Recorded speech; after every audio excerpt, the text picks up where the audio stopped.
হ্যাঁ, চোখ কই বাচ্চা দেখো, এখন একটু সাইডিং করো, আস্তে আস্তে করো, আস্তে আস্তে করো। এই দেখো বাচ্চার ঠোঁট নাড়তেছিল। বাইরের দিকে আসো, বাইরের দিকে আসো, এদিকে আসো, আসো আসো আসো আসো, আর একটু আসো, আর একটু আসো। এই দেখো বাচ্চা একটা চোখ একদম আইলিড দেখা যাচ্ছে। আর একটু আসো আসো আসো আসো আসো। আচ্ছা ঠিক আছে, অপোজিটে এবার যাও যাও যাও, আস্তে আস্তে যাও যাও যাও যাও, যাইতে থাকো, যাও। আচ্ছা আবার ব্যাক করো। হুম, তাহলে ঠোঁট এখানে এই একটু ধরে রাখো, এখানে একটু হা করবে, একটু একটু পরে হাই তুলবেই ও। ওই চোখটা ভালো করে আনো। হ্যাঁ, এই যে এই যে এই যে দেখছো মুখ হা করতে নড়তেছিল, দেখছিলে কি? আরো দেখি, বাবু খাও। এই যে খাচ্ছে খাচ্ছে খাই, দেখছো দেখছো খাইতেছে।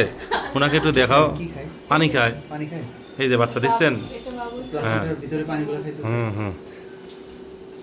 কি আল্ট্রাসাউন্ড ভালো লাগছে? কথা বলেন না। হ্যাঁ, জি ভাইয়া। তোমার ভালো লাগছে? অনেক ভালো লাগছে আমার। 2Dতেই আমরা 4D করে ফেলছি নাকি? এই 4Dতে আমরা 2D আনছি না, দেখো বাচ্চার চোখ টোক সব নিয়ে আসছো। আমি একটু দেখি এখন। হ্যাঁ।